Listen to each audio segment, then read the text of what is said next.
to building a healthier community for all of us. More info at 202-4YOU or baptistjacks.com. The North Florida TPO is dedicated to transportation planning, funding, clean fuels, and new technologies for a vibrant, resilient, and connected region. More information available at northfloridatpo.com. This is WJCT News 89.9 Jacksonville. Up next, national and local news from NPR and the WJCT News team.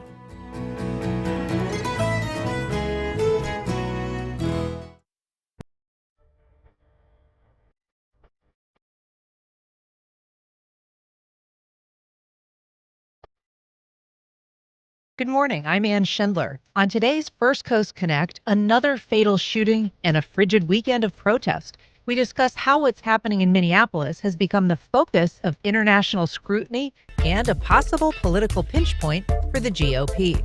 Then, the secret to building great cities. We meet a national urban planning expert who says it all begins at street level. And muralists paint the town in Murray Hill, part of the second annual Jacksonville Mural Festival.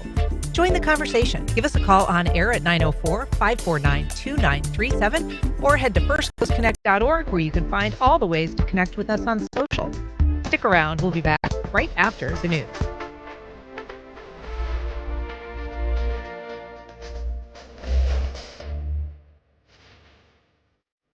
Live from NPR News, I'm Corva Coleman. President Trump says he is sending border czar Tom Homan to Minneapolis tonight.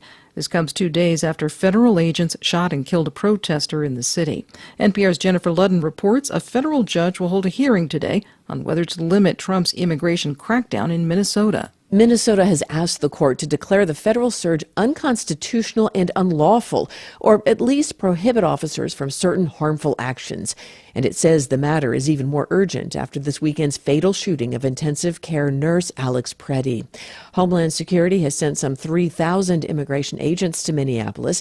It says the aim is to stop benefits fraud and arrest criminals.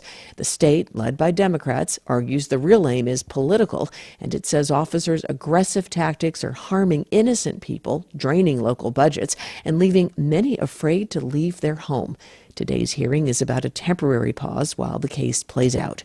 Jennifer Ludden, NPR News, Minneapolis. The gigantic winter storm that has walloped much of the nation is still active. Winter storm warnings are up, mostly for New England, but still persist in Ohio. Excessive cold warnings mean it feels near 0 degrees all the way down to the Gulf of Mexico. The storm also left a lot of ice behind, particularly in southern states.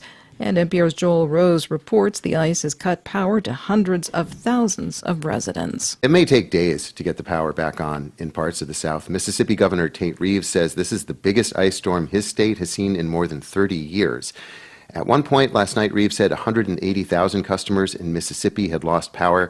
That's more than 10% of all utility customers in the state. Reeves said utility crews are working to get that power back on, but conditions are making that tough. NPR's Joel Rose reporting. The Israeli Supreme Court has heard final arguments in a petition by international journalists. They want to be allowed independent access to the Gaza Strip. The Israeli government is seeking to extend the ban on journalists entering Gaza. NPR's Daniel Estrin has more from the court in Jerusalem. The Israeli Supreme Court upheld the ban during the war, citing a risk to Israeli troops. Journalists are only allowed entry accompanied by Israeli troops. The Foreign Press Association in Israel and the Palestinian territories is challenging the ban again. The group represents hundreds of international journalists, including journalists with NPR. In court, the Israeli government argued that despite the ceasefire, journalists would continue to pose security risks to troops. Israeli Supreme Court judges asked a representative of the government how journalists were any different from international aid workers, whom Israel does allow into Gaza. Military representatives presented classified security assessments to the judges behind closed doors, and the judges said they would issue a ruling. Daniel Estrin, NPR News, Jerusalem. And you're listening to NPR News. Good morning. You're listening to WJCT News 89.9 in Jacksonville. I'm Stephen Ponson. It's 9:04. Baptist Health confirms 2 children treated in its emergency room recently had measles. In a statement, hospital officials say the pair were not admitted but treated and sent home. The names of those who may have been exposed to the measles have been forwarded to the Department of Health and will be contacted individually. Measles is highly contagious. Symptoms can appear up to 2 weeks after exposure. They include a high fever, cough, and runny nose, followed by a red rash that spreads across the body. With supporters pointing to diminished public trust in vaccines and the healthcare system, a Florida Senate committee has approved a bill allowing people injured by vaccines to sue drug manufacturers that advertise the products. The Senate Regulated Industries Committee approved the bill, which drew opposition from business and healthcare groups. Bill sponsor Erin Grawl says childhood vaccination rates have decreased, and she thinks it's a trust issue. She pointed to difficulty in holding vaccine manufacturers accountable for problems. Vaccines have served an important public health purpose to eradicate disease, and this bill, I believe, is a step in rebuilding public trust for proven vaccines by holding manufacturers accountable. Meanwhile, opponents of the bill say federal laws prevent the state from addressing such issues, and the proposal could violate the First Amendment. It's about to get cold here in Northeast Florida. Overnight tonight, temperatures will drop down into the upper 20s to lower 30s. With a wind chill, it'll feel as if it's in the teens or lower 20s for the entire listening area during the overnight period. Support for NPR comes from NPR stations. Other contributors include Jarl and Pamela Mohn, focusing on civil liberties, foster youth, public radio, and the arts. And the Public Welfare Foundation, committed to advancing transformative youth and criminal justice reforms.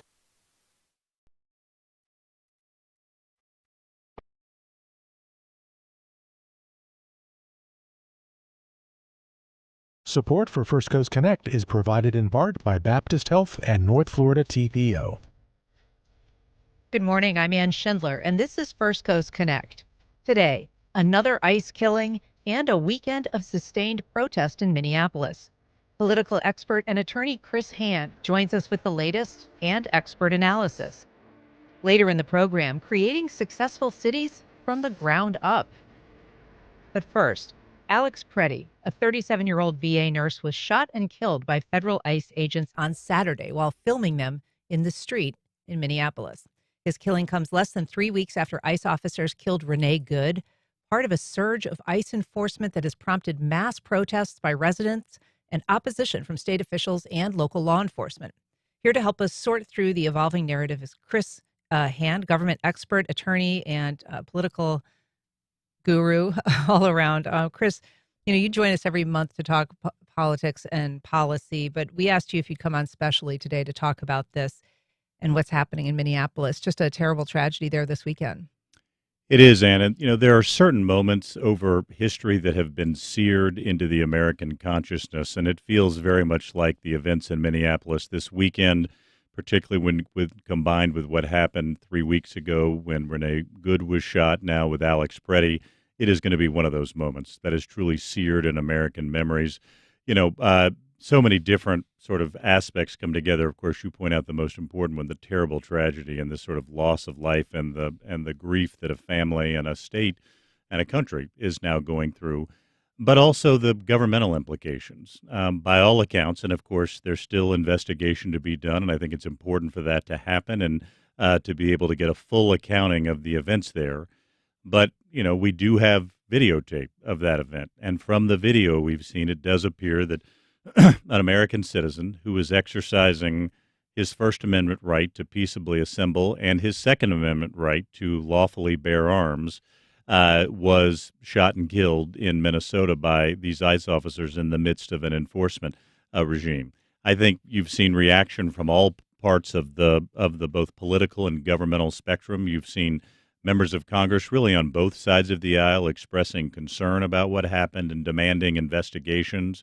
Even, in the case of some House committee chairs calling federal officials to testify before the committee. But again, members of Congress on both Republican and Democrat calling for full and transparent investigations. You've seen sort of unlikely groups take the same position. For example, in the aftermath of this shooting, as members of the Trump administration sort of attempted to defend it and provide their perspective on what happened there, You had groups like the National Rifle Association and other Second Amendment advocates come out and say he had every right to lawfully carry, arms at that, at what he was doing. So I think it's going to be an event we're talking about for quite some time because of all of the implications politically, governmentally, what this means for ICE enforcement going forward. And as you know, the United States Senate this week is considering appropriations legislation that would keep the government funded for, a significant period of time. One of the funding bills that's part of that is the Department of Homeland Security. Essentially, enough Democrats in the Senate have now said they will not provide the votes for that bill, that if it is not stripped out of this funding package, that I think the odds of a government shutdown on Friday, January the 30th, are now, if not certain, very close to it. I think a lot of people may have experienced some whiplash, as I did certainly on Saturday, because, the first news report that I heard on NPR was of a man brandishing a 9mm handgun and reports that he had, approached law enforcement with an intent to kill law enforcement. A situation, Gregory Bovino, the Border Patrol official, said it looked as if he wanted to do maximum damage and massacre law enforcement. And so the initial reports were almost sounded like somebody that had shown up to do a mass shooting. Of course, the video shows nothing of the kind. And separate analysis by the Wall Street Journal, CBS News, the AP, and the New York Times all concluded that the videos just straight up contradict the administration's description of the killing. So while this is perhaps going to be seared in our memory for the tragedy, is it in any way a turning point in terms of political conversations around this administration's approach to the truth, approach to facts? Yes, because I think this one incident is seeing, one of the themes we've seen over the last year of the Trump administration is either the bending or the breaking of governmental or constitutional norms. I think we're seeing that in a particularly magnified way with this incident. Number one, the official statements from high-profile government officials, the director of the FBI, the Secretary of Homeland Security, again, as you say, justifying the events with a kind of a depiction of the event that seems to be completely opposite from what this video shows, and I think why these investigations will be so important. But also in the way they're kind of providing accountability and conducting an investigation. The Washington Post reported over the weekend that in a major break from the way these investigations are particularly conducted, typically, and according to the Post, when there is an officer-involved shooting involving a federal law enforcement officer, the Department of Justice takes the lead in that investigation, deploys FBI agents and prosecutors from the DOJ's Office of Civil Rights to investigate that shooting. The DOJ, it appears, has been sidelined in this investigation. Same with the FBI. The Department of Homeland Security appears to be, whatever investigation's occurring, tends to be doing that themselves. And DHS has been sort of blocking state law enforcement authorities from their ability to investigate this, something which clearly is concurrent jurisdiction between both the federal government and the state government, to the point where the state government actually went to court to make sure they could preserve evidence from the crime for their own, from the shooting for their own investigation. So there's a lot of concern now about, what this incident means for not just constitutional norms, but also law enforcement norms, and of course the norm of federal officials leveling and providing that duty of candor to the public in the pursuit of their duties. And one norm that seems to be being violated, and we have some video of some of the enforcement actions that have been taken against citizens who are peaceably protesting, and they are shocking, to say the least. People being shot in the face with tear gas and chemical sprays, people who are even restrained being kind of punitively sprayed. I saw videos this weekend of, these officers driving down the street and sort of randomly shooting at people who were in the streets protesting their presence. And so it is not anything like we've seen before in a lot of ways. And there's been a tremendous amount of public resistance, even on this unbelievably frigidly cold weekend in Minneapolis. Well, certainly not something that we've seen in a long time. I mean, as soon as I heard about this horrific incident, my thoughts immediately went to the early 1970s and the shooting of protesters at Kent State University and Jackson State University who were peaceably protesting the Vietnam War. This feels like a moment very much like that moment, where there's a clash between, again, these crucial First Amendment values, the right to peaceably protest, and how those are managed in this situation. And so, again, much like those searing moments, I think this will be another one of those that's going to have ramifications for government at every level, for our federal system. I think for the Trump administration, even though I think immigration was a major reason he was elected for a second term in 2024, his popularity is obviously very much underwater right now, including on the issue of immigration. There's rising skepticism about the approach the administration is taking, I think due to a lot of factors, including these incidents, but others as well. It reported over the weekend that in 2026 alone, 6 detainees have died while in ICE custody. In 2025, it was 30.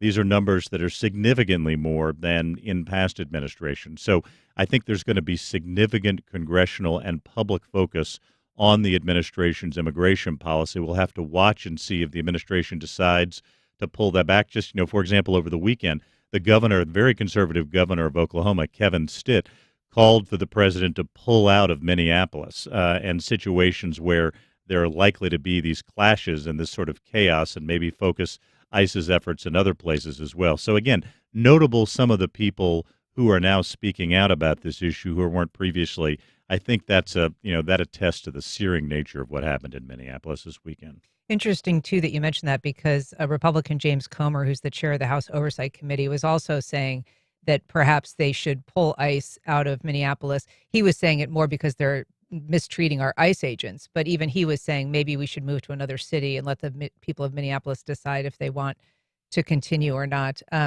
We are talking to Chris Hand about the weekend's events in Minneapolis. If you would like to join the conversation, you can give us a call at 904-549-2937. You can email First Coast Connect at wjct.org or go to firstcoastconnect.org. We've got a call from Tom on the west side. Good morning, Tom. Go ahead.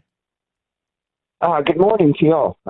Just want to point out that from the very inception of this stepped-up ICE activity, there have been so many instances of random violence, of officers just pushing, shoving, spraying people just at random who are just standing around. And if there was any accountability at this early stage where these problems were showing up, these 2 people would still be alive. But no, the problem was allowed to fester and get worse, and that's where we are today. Tom, thanks so much. We've got a call from Charles on the west side. Good morning, Charles. Go ahead. Good morning. Chris, I had a comment and a question. My question is, do you see the Trump administration painting the Senate's efforts to rein in these abuses and, call for reform measures being portrayed as a defund the police type propaganda? And the other thing I want to ask the American people is, all the billions that have been spent on Trump's private army, it's not going away. All the cameras, surveillance equipment, all that is going to remain, and that's going to be used to police the American citizen and surveil us. So that's what I'm alarmed about. Thanks. Thanks so much, Charles. Chris, the issue of surveillance is one that has continued to become more concerning for people there. Obviously, there are reports and acknowledgments that they're building a database of people who are peacefully protesting. But there are also systems that are used by law enforcement to track people, but that are perhaps now being used to track them if they're providing aid to people who are, hiding out. There's also questions about what will be done with that information. And then now we're learning that Pam Bondi, the head of the Department of Justice, the Attorney General, is asking for information on voter rolls and aid to the poor. People who receive those benefits now wants that information to be turned over to the federal government. I think, Ann, there's a lot of questions about kind of what that's all about, right? And why those requests are being made at this point. Obviously, there's been a lot of discussion about potential welfare fraud in the state of Minnesota. What that has to do with voter rolls, I think, is very unclear at this point. And I think, to the caller's point about the Senate, we're likely to see very strong pushback, not just by Democrats, but also by some Republicans on a variety of these issues that are related to kind of ICE's efforts in Minnesota and other places as well. Not just the surveillance point, but the potential training and conduct of some ICE officers, and as you referred to earlier, these will all be part of the Senate discussion. I think that's going to be a very important part of this issue. To what extent? Remember, Congress, by our Constitution, is a co-equal branch of government. So a lot of this will depend on how aggressively Congress utilizes its oversight authority. And again, over the weekend, we saw members of both parties suggesting that it would, to some extent, whether that's from an investigatory standpoint or in the case of Senate Democrats from a budget standpoint, try to use some of that authority. So that's some of what we'll watch. Just this morning, just in terms of watching what the administration itself is doing, after some of these initial claims were made about what happened over the weekend in Minnesota, they seem to back off those claims and some of their subsequent kind of media appearances. This morning, the president announced that he was sending Tom Homan, who's his appointed border czar, to Minnesota.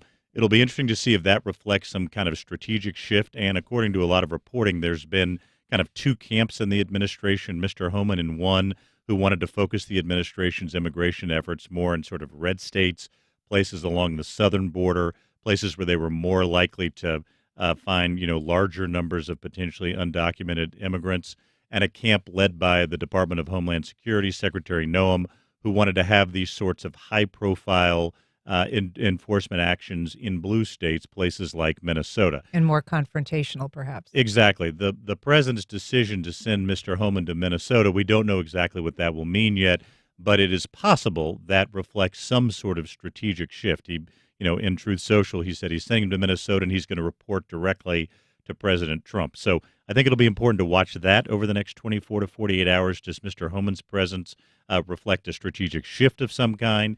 And whether it does or doesn't, to what extent is Congress going to provide oversight, both in terms of investigations and in terms of that key budget vote that would fund the Department of Homeland Security going forward? We have a call from Ed in Orange Park. Good morning, Ed. Go ahead. Good morning. I have a question. How come is it that here in Florida, where we have, number one, a lot nicer weather to protest, and we have about 6 million legal immigrants in Florida and about another 500,000 to 1 million undocumented, which is more than the entire population of Minnesota, we don't see this situation happening at all. And you would think that we would have a lot more emphasis in that type of cases that we're seeing. Also, if people peacefully, if any group of us here in this area goes and try to block roads or entrance to the building, let's say the building to the studio there where you guys are at, is that legal? If we're doing it peacefully, we refuse to move. Is that legal? Is that okay? Thanks, Ed.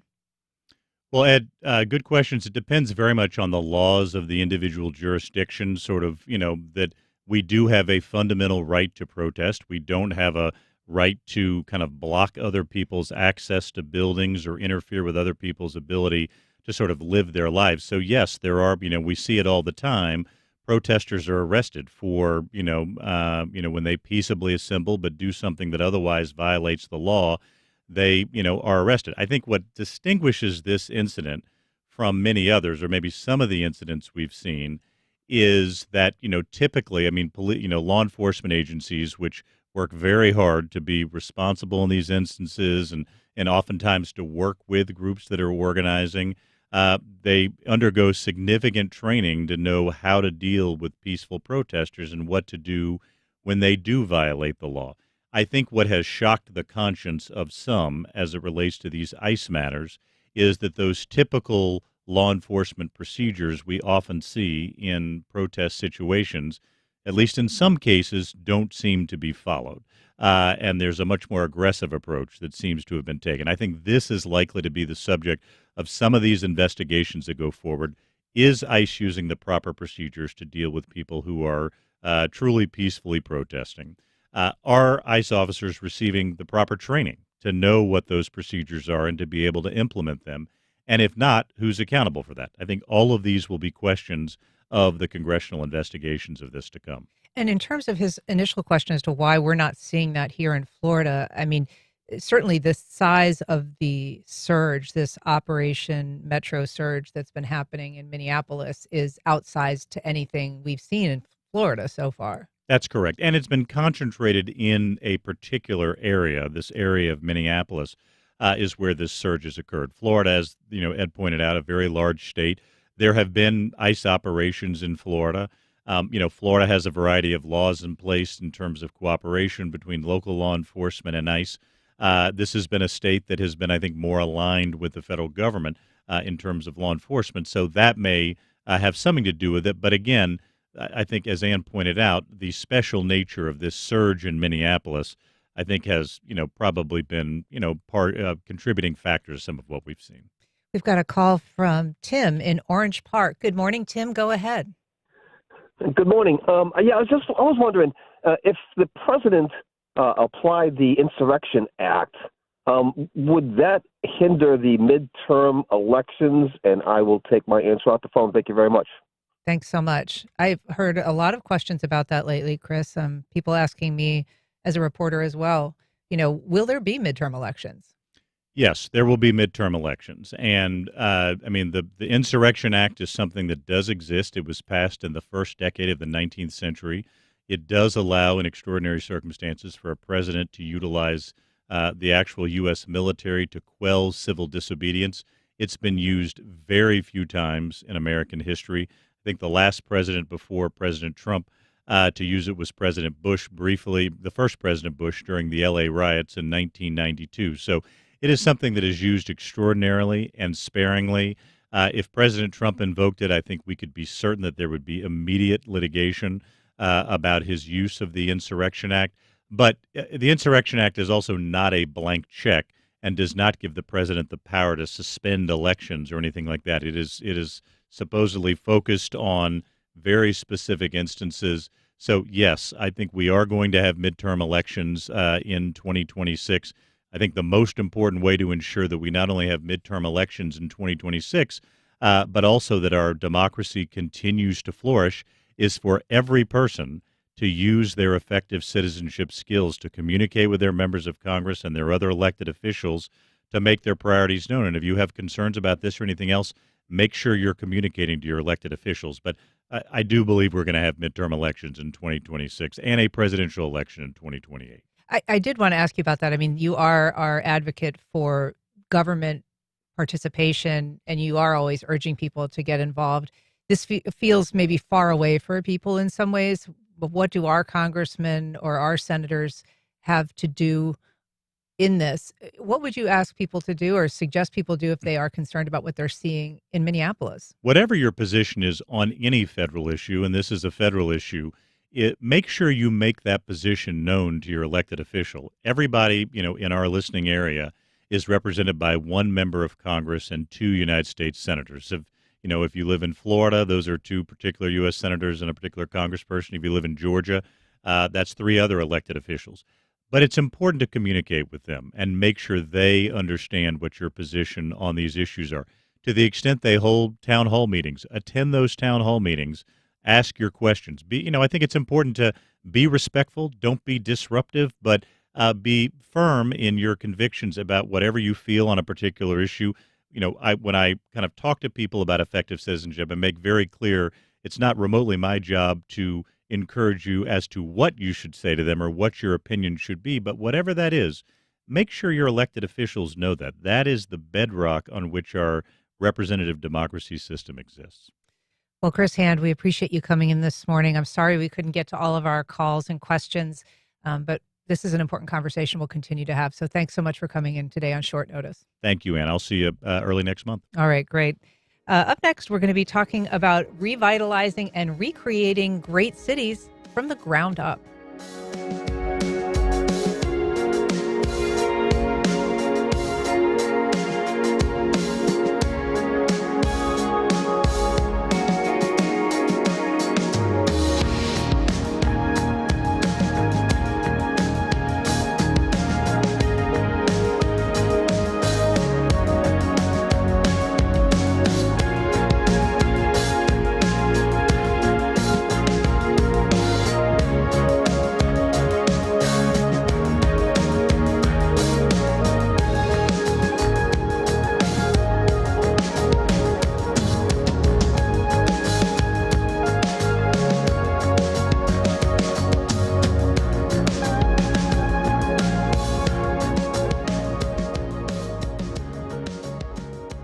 Welcome back. My next guest has been planning and helping redesign cities for nearly 4 decades. And he says the secret to building great cities starts at the street level. Victor Dover is a nationally recognized expert in city planning and street design and the former national chair of the Congress for the New Urbanism, the CNU. Victor Dover joins us via video. Thanks so much for being here this morning. Thanks for having me. We're also joined by Nancy Powell, Executive Director of Scenic Jacksonville, which is hosting the annual Great Cities Symposium on February 5th, where Victor Dover is the keynote speaker. Nancy, thanks for being here again. Thanks for having me. So, Victor, I want to start with you. You know, cities have historically looked to get rid of blight or to beautify, but the idea that we need to fix towns or cities by addressing a kind of fundamental flaw in their design, that seems like a fairly new concept. Is that accurate to say? I think we might have had a long period in the 20th century when we forgot this, but there were about 5,000 years of human experience prior to that where we all took for granted that cities are forever works in progress, that each generation will make timely upgrades, add to what was inherited. That's the normal process. And so the fact that that's going on all over our great state of Florida right now is very encouraging. And so are there cities that have, do all cities, I guess, have underlying challenges that are unique to those cities? Or in your work, do you see some fundamental similarities? Do they have, kind of a flaw in their design or in their leadership that leads to problems that you look to try to resolve? Well, they're both true. First of all, there are unique things about every settlement, small or large. Every town has its unique relationship to the surrounding topography, its own culture, and its own situation in the climate and tradition of building. So yes, there's something about every city that is unique to that. We look every time we go to a place to work for that local distinctiveness, that sort of piece of the DNA of that town's way of growing that's unique to them. And that might be long views across open space, or it might be historic buildings. There are lots of places where we can get those cues. Now, it's also true that there are things that remain consistently the case from town to town to town. First, streets are incredibly important. If you have a great city, it's a walkable city. And walkability, that just sounds like basic functionality, right? Because if you can't walk, it's not a city. Well, it's kind of a stand-in term for quality at all levels. Walkability is achieved, it probably means it's also beautiful because it's a place where people would want to be, where they might walk. And if it's probably comfortable because there are shade trees and there are probably doors and windows facing the street instead of parking lots and blank walls. So those things are absolutely constant. And our textbook on how to get that right is all around us. You can look at historic settlements like those beautiful street scenes in St. Augustine, or in your great old neighborhoods like Riverside and Avondale, or in Savannah or Charleston or Alexandria or Annapolis. And you'll see that basic ingredients are pretty simple, shaping street space. When you begin your work, you say that you go and you walk a city, you walk the space and really try to get a feel for the place. What are you looking for in particular? Are there certain things that trigger immediately, this is something that it could be fixed, should be fixed? I know trees is a big part of it, and we can talk more about that, but are there other elements that you look for to decide kind of what the best approach might be? Things that are there that are, good and will work as you try to help redesign or revitalize the city, and then things that you see as real impediments? Of course, we always look at the existing conditions. We take photographs of what's there, and we're looking for things like great building to street relationships. That's that doors and windows, storefronts, balconies, facing the street, front porches, as opposed to blank walls or parking lots. That's an obvious one. We'll, in every place we work, see places where the historic fabric of the city has those features and they're intact. And then we'll walk down the block and see vacant parcels or remnants of urban renewal misadventures gone wrong, or places where the fabric of the city has been toured by highway construction or something like that. And you can immediately identify the places where the healing needs to take place. And so that occurs everywhere. And the reason this is important is because the design of the whole city begins with the design of the streets. I want to come back to that, the holes in the city, but I do want to bring in Nancy Powell to talk about, first of all, why Victor Dover has been selected to be the keynote at this year's symposium, and then just also kind of what the goal of the symposium is, why you bring in outside speakers, why you try to bring attention to design and planning and the way that our cities look and how we experience them. Well, as thank you. Yes, as you know, Scenic Jacksonville's mission is to enhance the built and the natural environment and the intersection between those two. We've got amazing natural environment here in Jacksonville, and we've got historic neighborhoods and historic downtown. And so our mission is to improve that. And we started the Great Cities Symposium actually in 2019. We brought in Joe Riley from Charleston. Victor talked about Charleston, which is really a wonderful city. And that was a huge success. And we took that idea and said, well, let's see what else we can do with this. So, bringing in outside speakers who have done it before in other places and taking, what can Jacksonville learn from those things, both the challenges that are faced in urban revitalization and in, the assets that we can do. So we've had a number of great speakers. Victor came on our radar because the new urbanism movement is very interesting. I went to a conference. I got to see him last June in Providence, Rhode Island. We have some local people who know Victor from his work.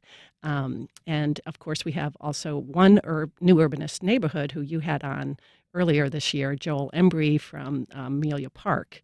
So all of those things really we thought this would be a great time to bring in this kind of thinking with street design and neighborhood design. In our previous speakers, we've talked a little bit more about the riverfront. So this one, it pivots a little bit more to the built environment. And who is this symposium for? The symposium is a fundraiser for Scenic Jacksonville. I mean, who's the intended audience? Oh, I'm sorry.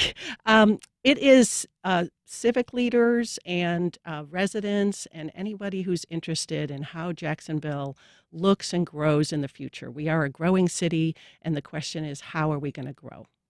Victor, in Jacksonville, because of its size, there's this perpetual challenge, even if you have pockets of places, and you mentioned a few of them, neighborhoods that sort of look and function as we think neighborhoods should look and function. There are also these giant swaths of, treeless landscapes, strip malls, enormous parking lots, just tarmac everywhere you look. And it can be hard, I think, to create a sensibility about the city if you are, traveling even from pocket to pocket of success through these, terrains of perhaps failure. How do you advise a city of this size to address the perception when you're dealing with such an enormous space?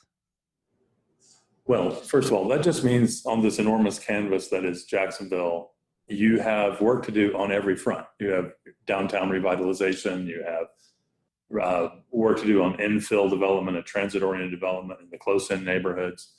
And you have work to do on retrofitting suburbia out in the hinterlands where people are driving everywhere for everything every time. It is possible to achieve a balance. We know that in the coming generation, we're going to have a population growth. That's fuel with which to, in the places you select to do so, build your way out of your problems. And that may mean deliberately bringing things closer together so that people can walk to the corner coffee shop, for example, or have enough souls around to support local commerce and transit options so everybody's not stuck in their car, everything for all the time. But that it's a 200-year process, that we're doing, maybe a 300-year process to imagine how the city will molt and grow and improve until it becomes a city that folks in Jacksonville really want. So planning is this long horizon activity where you're thinking about what you can do right now, and there's plenty of that. And then what you're setting the stage for the next generation and the one after it to build upon what you've started. So I feel like all of the region has prospects, and we've seen in examples like Amelia Park, that new greenfield development can be very, very helpful because people can see what a difference it makes when you design the neighborhood like a neighborhood. And there's work to do in the heart of town and in those close-in neighborhoods where there are vacant lots or things were picked apart in the past. That's just opportunity for you. So I'm very encouraged when I look at Jacksonville and think about all the different ways it can unfold. The concern is always about traffic, and what's happened in Greater Jacksonville is instructive. It's not that different from what we see in Atlanta or Dallas or Miami or Los Angeles, in that we get this much economic prosperity and growth and progress, let's say, population increase, but we get that much traffic congestion. And the answer for that is we need to make the region a place where people can make shorter trips, instead of having to go all the way across the region to meet life's basic daily needs. If their trips are shorter, even if they're driving, they're not on the road when you're trying to use that lane, when you're trying to use it. And if the trips are shorter, we can also convert some of them to walking, biking, and transit trips. So the transportation future and the built environment future go hand in hand. Now, spreading development out in a thin coating over more and more and more of the landscape will not help. What will help is deliberately deciding where towns should be and concentrating on that. I have a question from one of our listeners, Victor. Ricardo emails, Jacksonville is addicted to empty lots. Recently, it decided to demolish the Mosh building. That's the Museum of Science and History, the old Mosh building, just to have another empty lot. By the way, great cities don't close museums, in this case, Mosh, while spending $800 million on a stadium redo. And we should note that Mosh is relocating, so that museum is being built on the North Bank, but its South Bank location is being torn down. And certainly, Victor, Jacksonville has many, many, many parking lots and parking garages. Are those impediments that can be resolved by some landscaping, by streetscaping, or are parking lots, parking spaces, torn down buildings, holes that are really difficult to repair? Well, this is one of the things I meant when I said build your way out of your problems. You have enough population growth coming and economic investment coming to channel that into filling in those lost spaces. So where there's a vacant lot that's been vacant for a long time, or industry moved out, there's lots and lots of potential, particularly with younger people and older folks, empty nesters and young householders just starting out. Both of them tend to want to be where they can live in walkable communities. So I think the prospects are very bright for filling in some of those lost spaces. Clearly, great cities put a priority on historic preservation, and they put their priority on building rather than destroying. But it's a normal process to see some old buildings go out and replaced with new ones. I think it's a 20th century aberration to see the integrated and intensely developed fabric of a city demolished and replaced with big gaps between the developed areas. You mentioned enclaves of great neighborhood or walkability. It is a challenge. We often get asked, aren't you just promoting islands of walkability? And the answer is, well, sure, because better islands of walkability than no walkability at all. But then the opportunity is to grow these together into collections of neighborhoods that are knitted and connected by corridors and transit. And I think that is what's happened in all the mature cities in the world. We're just looking at a stage where our young state, with its relatively young cities, are beginning that maturing process. I'd like you to sing the praises, if you will, of linear parks or landscaping along some of our existing thoroughfares that are pretty denuded of anything living.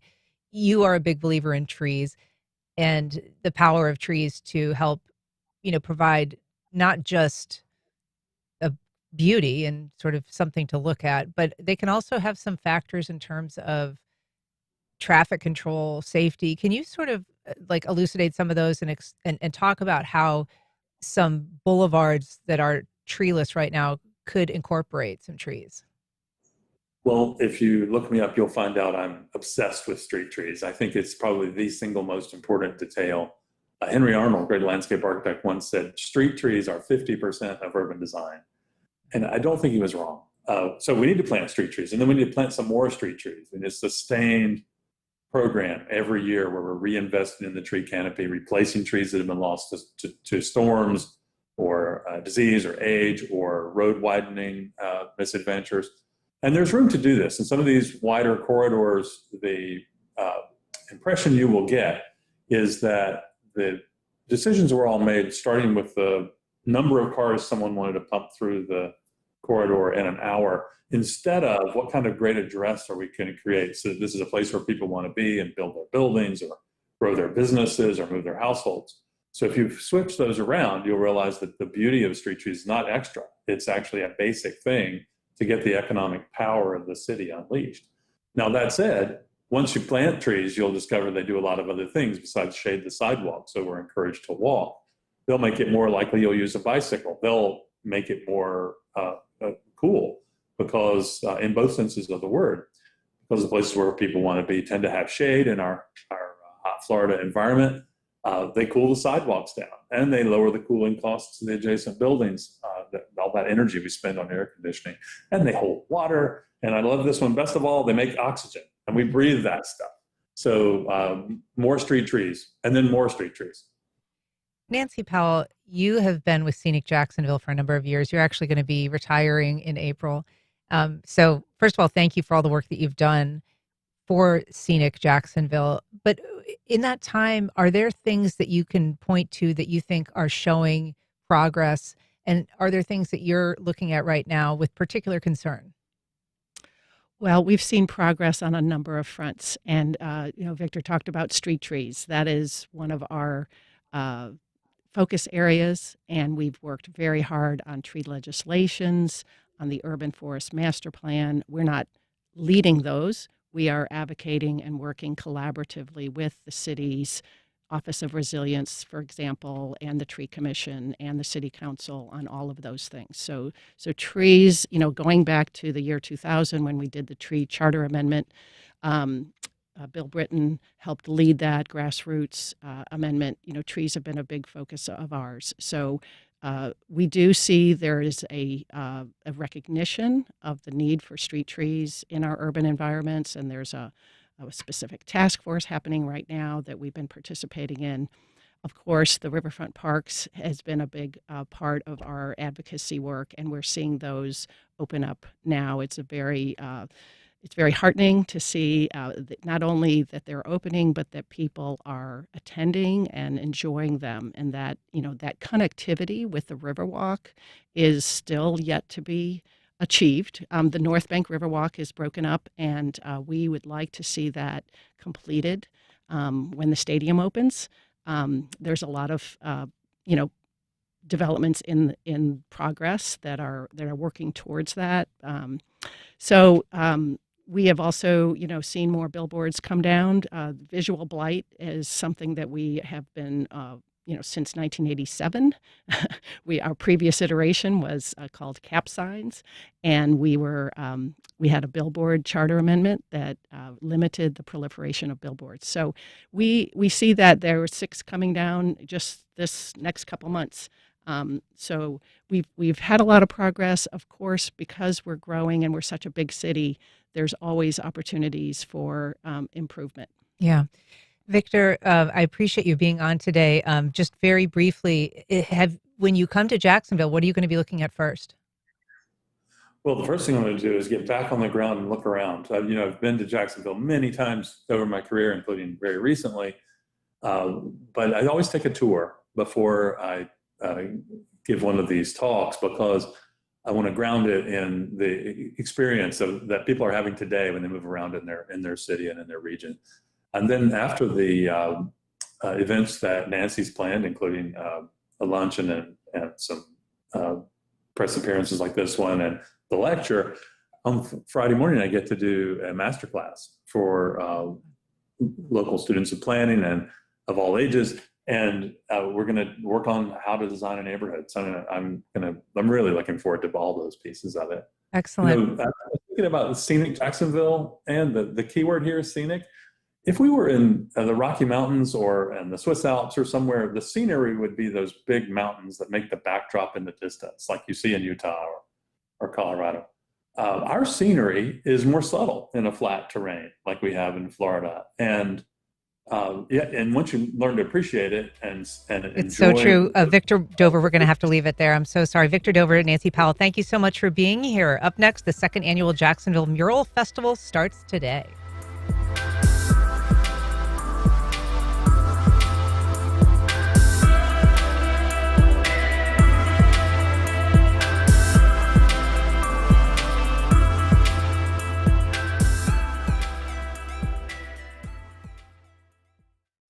Scenic Jacksonville presents the Great Cities Symposium on February 5th. Victor Dover, city builder and town planner, shares how he has transformed cities, streets, and neighborhoods through urban design across the U.S. Tickets available at scenicjacksonville.org. The Jacksonville Symphony and guest vocalist Lemmy Pulliam present Romance in Opera on February 5th, featuring some of the most romantic opera arias, including Puccini's Nessun Dorma, Wagner's Tristan Prelude, and more. Tickets at jacksymphony.org. Terrell Hogan Law. I'm Wayne Hogan. Highway, hospital, home, work. Where injuries happen can make a difference in the law and the outcome. More at terrellhoganlaw.com. Every morning, you turn to familiar voices, voices that help make sense of the day ahead. From NPR and WJCT News 89.9. Thanks for making us Jacksonville's most trusted morning companion. Architect Frank Geary died last month. His unique style found curvaceous beauty, blending organic form with modern materials. We thought we'd invented modern architecture, but then this genius came along. Ooh, different. Different and exceedingly rare. Why aren't there more North American architects capable of adding that kind of magic to the built environments we all live in? That's on the next On Point. Today at 11, here on WJCT News 89.9. An overnight military operation in Venezuela, firing the heads of independent agencies, imposing tariffs that affect all parts of the U.S. economy. President Trump has claimed many powers normally reserved for Congress. For our weekly democracy series, If You Can Keep It, we look at what Congress has and hasn't done in response to this president and past presidents taking its power. That's next time on 1A. Today, starting at 10 on WJCT News 89.9.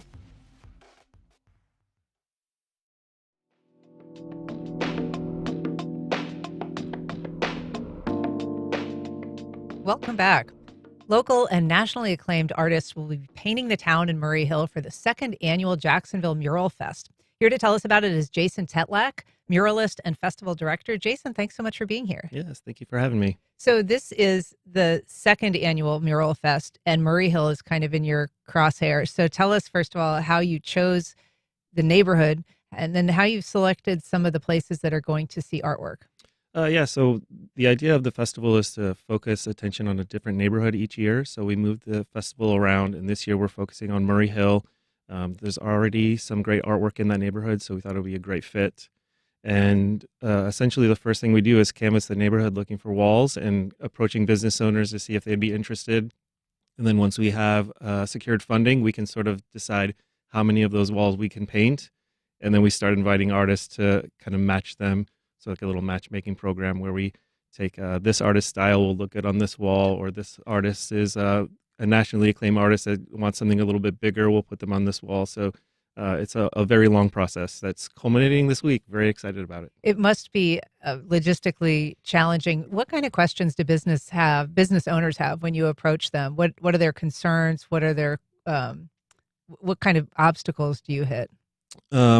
Obviously, business owners are concerned about turning people off to their business. So that's our number one concern from business owners is like, am I going to offend anybody? We can't have anything too racy or political. So a lot of the artwork has to be sort of toned down and have to match artists' styles with certain businesses to make sure that we can smooth things over. But we do run into some property owners who just are not interested in having art on their walls at all. So there are lots of gray walls around the city that owners just apparently really love gray. And there are, to be fair, also a lot of new murals around the city. I mean, they have become more present than not. And that's a huge change from 10 years ago, 15 years ago. There were almost no murals then. Yeah, and murals have become a great placemaking tool. They draw attention to businesses way better than a sign. We see so many signs throughout our day that we just sort of ignore them. But when you come around a corner and you see a mural, like it grabs your attention a little bit more.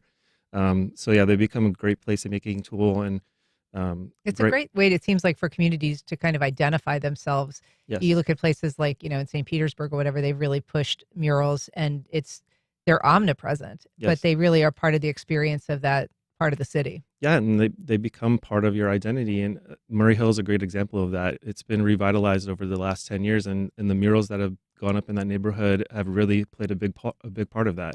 It becomes kind of, artists go into a neighborhood, they put up cool stuff, and then people realize, like, this is a fun place to hang out or a fun place to live. And so it really helps build up an identity for our neighborhood. And so tell us a little bit about some of the locations that we'll see, and if people are interested in watching these be created, how they can participate in the mural festival. Okay, the main strip in Murray Hill, the Edgewood Avenue, where a lot of the businesses and restaurants are located, will have several murals happening down that strip. And then also the Murray Hill Baseball Park will have several murals happening there. And we've tried to keep most of the stuff close so you can do sort of a walking tour, a self-guided walking tour of about half a mile to a mile to walk around and see all of the different murals. If you want to come out during the week, artists are out there all day. They all have their own schedule, so some of them like to work early, some of them like to work late. But if you come through the neighborhood, you'll see artists painting pretty much all day this entire week. We have some activities throughout the week where you can come out and meet the artists at some of the local businesses. I think tomorrow we're going to do some axe throwing at one of the places, and then Thursday we're going to have a panel discussion with the artists, so you can come and ask questions and learn about their history and stuff. And then Saturday is the big festival day where people can come out and see the finished murals and walk the neighborhood and sort of discover some of those little shops and restaurants that are there. And we should say, I mean, you've done more than 80 murals in states around the country. Are you also going to be working on something this week? I might put up a little something, but most of my attention this week is focused on managing the artists, making sure they have everything they need, and sort of managing the whole process. And then if I have time later in the week, I might put something up and surprise everyone. No small task. We have a link to your Instagram, I think, on our website where people can get more information. But for people who just want to find it organically, what's your handle? It's at Jack's Mural Fest. All right. It runs, well, I guess it really already started over the weekend. People are at work, but it runs through the 31st, and that's the big day. Yeah. Some of the artists wanted to get a jump on things, so they started this weekend because we had some nice weather. Beautiful and they knew weather. It was going to get cold. That's right. So they started a little early, and then, Saturday, things will sort of wrap up, and we'll have some events happening, some live music. Riverside United Soccer Club is going to host their little weekly pickup soccer game in the neighborhood. We'll have some vendors and stuff happening. So Saturday would be the big day to come out from 12 to 4 and check out the neighborhood. All right. Well, Jason Tetlock, thank you so much for coming here. Yeah, thank you for having me. All right. And that's our program. Thanks for listening. If you missed anything, you can catch all of our current and former broadcasts at firstcoastconnect.org. And while you're there, you can sign up to get our new daily newsletter. First Coast Connect is produced by Stacey Bennett, and we're hoping that she makes it through the snow back home. Our associate producer is Isabella Casapow. Our show is directed by Brady Korm, and our theme music is performed by Club de Belugas. Join us tomorrow when we get an update on St. Johns County development from the county administrator. I'm Ann Schindler. You've been listening to First Coast Connect on WJCT News 89.9.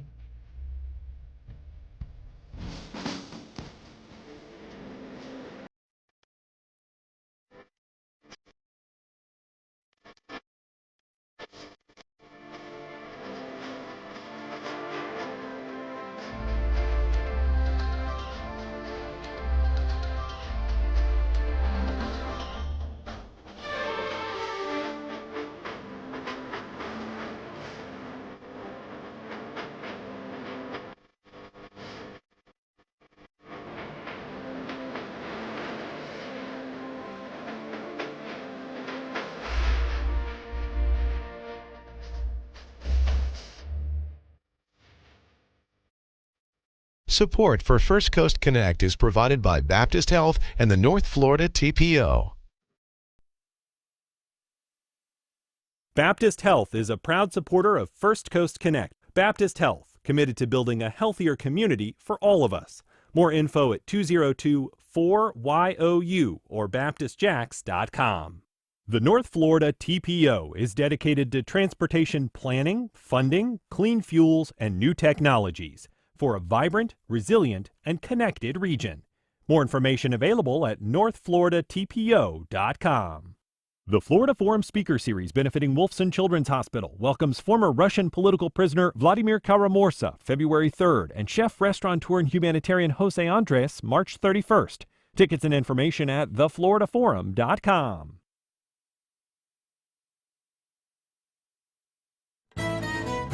This is WJCT News 89.9 Jacksonville. Up next, national and